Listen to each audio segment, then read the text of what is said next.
I wake up with good grace when that's what you trace. And when my kid calls me, I turn up instantly. I leave home, I leave home. I can't play the guitar, but I like the music. I can't sing, but I like the music. We can't play the music, and we do music, and we do music.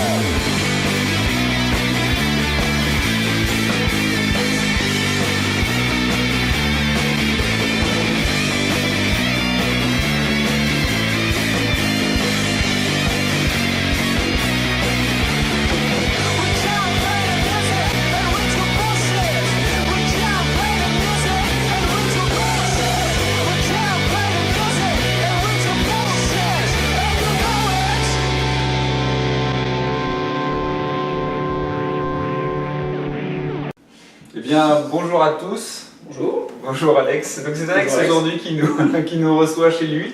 Et Alex qui avait très envie de nous présenter son armée d'Archangel. Voilà, quand on en a discuté, il nous a dit écoutez, moi j'ai un contingent assez important. Et quelque chose qui nous a particulièrement intéressé, c'est que Alex a converti pas mal de ses troupes à 30K. Voilà. Donc Alex, tu veux nous expliquer d'abord ce que c'est que 30K peut-être pour les gens qui ne connaissent pas? Donc 30K, c'est les combats qui ont eu lieu avant et pendant l'hérésie russe, c'est-à-dire le moment où les légions loyalistes se sont rebellées contre l'empereur. Donc les légions renégates se sont rebellées contre l'empereur. Donc en fait, historiquement, on connaît le jeu Warhammer 40 000. C'est 10 000 ans avant, mais la technologie ayant stagné depuis, c'est assez proche. D'accord. Et donc l'idée en termes de jeu, c'est qu'il y a énormément de choses finalement. Alors évidemment, c'est 10 000 ans avant, mais en année humaine, c'est arrivé après 40K. Et donc ça a été l'occasion pour tous les modélistes finalement de modifier un petit peu leurs armées et de faire des choses là-dessus. Tout à fait. Exactement ce qui s'est passé pour toi. Aujourd'hui, quand on regarde ton armée, c'est vrai que là, avec la caméra directe, on voit énormément de points d'armée. On se dit, bon, une énorme armée 40K, combien de points? À peu près 12 000. À peu près 12 000 points, voilà, 12 000 points d'Archangel. Donc on se dit, voilà, il a accumulé 12 000 points de 40K. Mais en fait, quand on regarde petit bout par petit bout, on s'aperçoit qu'on retrouve 30K. En fait, c'est comme un tableau, le pointillisme. Tu sais, quand tu restes de loin, tu vois quelque chose, tu t'approches et tu vois les détails. Tu veux dire que c'est de l'illusionnisme? C'est de l'illusionnisme, c'était parfait. Ça m'a greffé. C'est parfait. Écoute, on va commencer par ce qui saute aux yeux. Alors nous sommes derrière, mais là, si on regarde, alors évidemment, on a les troupes, les squads de QG, on va y aller. Alors, commençons tout de suite par quelque chose qui est typiquement 30K, ça. Alors, le Dreadnought Contemptor, on en a deux modèles, donc le modèle classique de chez Forge World et le modèle relique de chez Forge World, qui sont donc des modèles spécifiques à 30K, qui sont un peu plus résistants et peuvent porter un catalogue d'armes un peu plus vaste également. Et tout simplement qu'on la classe, parce qu'ils ont des vraies jambes et non pas ils brinquent une balle sur leur tibia. Alors, on attaquera les conversions un petit peu plus tard. Ici, par exemple, Ici, on a des rapières laser destroyer array. Ça, ce sont les pièces d'appui finalement. C'est l'artillerie en élite. Ouais. 3 sur un choix d'élite et c'est plutôt. Ça peut être efficace. Puis c'est des jolies figurines basées avec des opérateurs qui sont en armure MK3, donc une armure vraiment du début de la croisade. Tout ce qui est 30K, c'est forcément Forge World? Alors c'est principalement Forge World, hein, puisque ce sont les principaux vendeurs, mais on a également une boîte Games Workshop qui est sortie il n'y a pas très longtemps avec Battle of Cals. D'accord. Qui se passait pendant l'hérésie entre les Worldbearers et les Ultramarines. D'accord, les Worldbearers, j'aime beaucoup les Worldbearers. D'accord, je fabiote. Donc, écoute, avant de commencer les conversions, on va terminer par la dernière, à mon avis, la grosse pièce qui est ici, qui est Forge World, qui est du 30K, très clairement. Hein. Oui. Voilà, c'est quoi son petit nom? Donc le Sicaran Venator, juste là, qui est un tank à mi-chemin entre le Land Raider et le Predator, et qui est fait vraiment pour détruire du blindé adverse. Alors, ce qui est intéressant, tu vois, toujours pareil, hein, on est assis derrière, c'est facile pour nous. Ici, sur ces figurines-là, si je fais un petit crochet sur la peinture, est-ce qu'il y a des techniques particulières utilisées, par exemple, sur celui-ci? Alors, il y a peu de techniques particulières. J'ai l'avantage de travailler sur la première légion, c'est que la base est noire, donc sous couche noire, et on travaille directement dessus. C'est un gros avantage, donc ça va plus vite. Après, tout ce que j'utilise, c'est surtout de l'highlight, donc pour faire ressortir tout ce qui arrête. Et puis un petit peu de freehand pour faire par exemple... Le Venator. J'ai fait...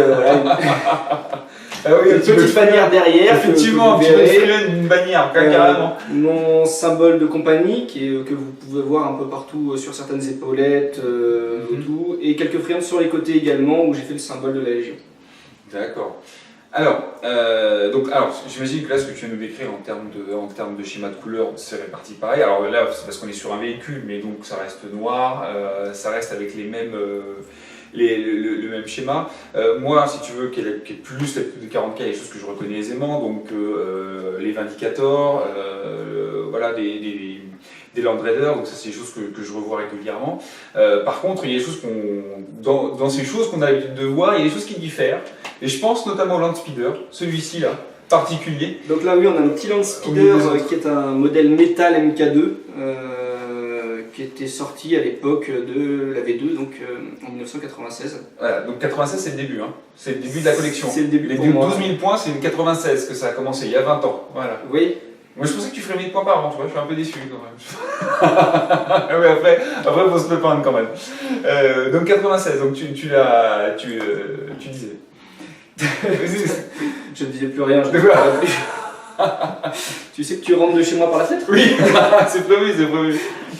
Donc là c'est un petit modèle Tornado qui était sorti avec la boîte Ravenwing, donc un peu après en fait, vers 98, mais il y a le modèle classique qui n'est pas encore peint avec lance-flamme lourd multifuseur qui va rejoindre l'armée un peu après, sur le même modèle, qui était sorti dès 96. Et c'est un vieux modèle qui est très embêtant parce qu'il est très lourd vu qu'en métal, mais que je trouve quand même un peu plus réussi niveau visuel que les nouveaux plastiques, donc j'ai pas mal fouillé sur quelques sites d'enchères tout ça pour en avoir pas trop cher et en retrouver et réussir à faire un escadron complet. Alors ça c'est important ce que je viens de dire, c'est-à-dire que de temps en temps pour avoir certaines pièces, il y a aujourd'hui quand on veut faire du 40K, Games Workshop a une politique de nous vendre systématiquement des boîtes, mais il y a quand même des choses qu'on est obligé d'aller chercher en arrière. Notamment sur des vieux modèles, si on a envie de la personnaliser un petit peu. Ça, c'était quelque chose, comme tu disais, que tu as cherché expressément, en fait. Tu voulais pas un Land Speeder classique ou Non, cela je voulais vraiment pas refaire avec ce modèle-là, qui est le modèle moderne. Je voulais vraiment ressortir les vieux modèles, tout comme j'ai ressorti certaines figurines d'infanterie. Alors vas-y, puisqu'on en fait lien, donne-nous une figurine d'infanterie. Alors, les figurines d'infanterie, par exemple, qui sont ici, qui sont ressorties de ma boîte de base V2, qui sont donc les premières figurines que j'avais peint à l'époque sur un Blood Angel à la peinture Umbral, merci. Et qui sont donc des vieux marines plastiques que j'ai retrouvés avec les lance-missiles de l'époque Rock Trader en plastique. Et là, il y a eu conversion, quoi. Là, il y a eu conversion au niveau des casques, et c'est à peu près tout. D'accord. Et bon, effectivement, il a fallu quand même aller les rechercher. C'est ça. Alors, bon, là, on a fait la liaison avec tout ce qui est figurines. Alors, tu nous as parlé de casques. Qu'est-ce qu'il y a de remarquable, je dirais, aujourd'hui sur les conversions de casques que tu as fait vis-à-vis de tes Dark Angel? Alors, les conversions de casques, ça se fait à plusieurs niveaux. Le MK7, qui est le casque le plus représenté à l'heure actuelle, n'était pas présent lors de l'hérésie. Vers la fin de l'hérésie, on avait le MK6. J'ai d'ailleurs pris parti de mettre tous mes motards en MK6, donc on peut voir qu'ils ont tous des casques à pointe, des Corvus. Pour ce qui est des autres unités, c'est vraiment des mélanges. Donc là-dessus, je mélange le MK6, qui est donc arrivé vers la fin de l'hérésie, le MK5 qui était pendant l'hérésie parce qu'il y avait des problèmes d'approvisionnement, qui n'était en fait pas un seul modèle. Tu peux nous les montrer, le MK6 qui était multiple. Et donc le MK6, donc c'est le modèle principalement qu'on a sur les motards. D'accord, ok. C'est des casques à pointe. Je dois en avoir également un petit peu sur les tactiques. Il doit y avoir une escouade sur l'avant, celle-ci. D'accord, ok. Avec les casques qui sont ornés du symbole d'Archangel. D'accord.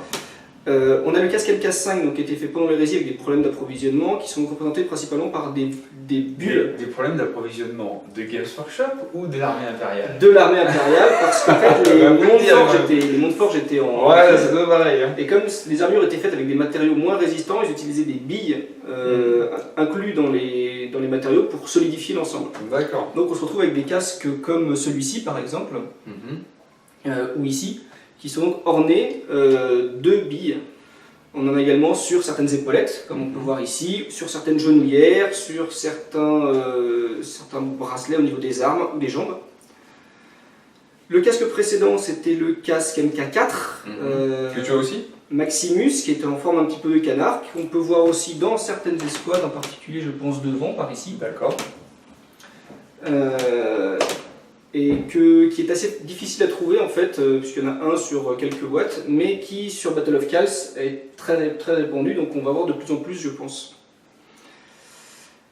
Ensuite, on a les MK3 qui sont donc des plaques très blindées qu'on voit ici sur les rapières. Il doit y en avoir aussi un ou deux sur des marines, comme par exemple ici. Et avant ça, il y avait des MK2, mais ça, j'en ai pas. Donc c'est celle que tu n'as pas pu sortir. C'est ceux que j'ai pas encore sortis. Alors, parmi cette armée qui est gigantesque, comme je te le disais quand on a attaqué, tu m'as mis tous les QG là-bas, donc on retrouve tous les QG Warhammer classiques, enfin 40K j'entends, et puis certains de 30K, et puis tu nous as caché Samael juste là. J'ai caché parmi les motards 3 QG. Et alors l'intérêt de Samael, en fait, par rapport à ce qu'on connaît aujourd'hui, mis à part les techniques de peinture, la couleur, ainsi de suite, c'est le casque. Alors je l'ai modifié très légèrement, donc j'ai changé l'épée, puisque c'est le modèle en fait Finecast. Donc l'épée en Finecast, ceux qui y auront goûté savent que c'est une catastrophe, donc j'ai dû la changer pour mettre une lame en plastique plus résistante. Et j'ai également changé toute la tête pour pouvoir mettre un casque, parce que vu qu'il va vite sur sa moto, c'est mieux qu'il ait un casque. D'accord. Alors, on fait une vidéo qu'on va espérer pas trop courte, pas trop longue, pardon, là-dessus, comme ma bite, n'est-ce pas? On coupera au montage. Et l'idée, en fait, ce que je te propose pour terminer, en fait, parmi ces 12 000 points qui sont assez conséquents, alors j'imagine ça a été des heures de montage, de peinture, et ainsi de suite. Est-ce qu'il y a une pièce, une seule, qui ressort vraiment de tout ça, si ça devait symboliser un petit peu ces 12 000 points d'Archangel, en termes de travail, d'historique, de fluff?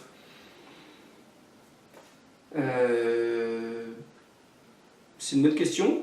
Je pense que j'arriverai pas à la retrouver de dos, mais je pense qu'il y en a qui sont passés par Dis-nous laquelle, on fera le montage après. par plusieurs couches de peinture et qui à la fin en fait sont arrivés enfin à avoir une couleur noire après être passés du rouge au vert et enfin au noir. Et c'est vraiment le fait d'avoir enfin trouvé quelque chose qui me plaisait et enfin c'est vraiment tout un travail et je pense que c'est ça. Le pire c'est que c'est un marine, je pense, tactique tout bête. Ah bah il est là. Il est là. Ouais. C'était normalement un sergent dans Rock Trader avec un lance-grenade auxiliaire sous le bolter qui a déjà subi X couches de peinture. Oh la vache. C'est un résistant ça. C'est un résistant, ça sent aussi, c'est du métal. Et maintenant il est fini. C'est peut-être un simple marine tactique, mais derrière c'est le fait d'avoir enfin trouvé le schéma de couleur qui me plaisait et de pouvoir m'être lancé sur autant de points. Très bien, très bien, très bien. Eh bien écoute Alex, merci en tout cas de nous avoir présenté cette grande armée. Avec plaisir. Nous on se retrouve bientôt pour un prochain numéro. On a enfin réussi à mettre dans la boîte une partie enregistrée qu'on vous présentera bientôt et qui sera commentée par Robotimo et FIA. Et puis d'ici là, écoute encore merci Alex de nous avoir tout déployé, de nous avoir reçus, on sait que c'est jamais facile. On vous embrasse tous, à bientôt. À bientôt, à l'assaut. A plus.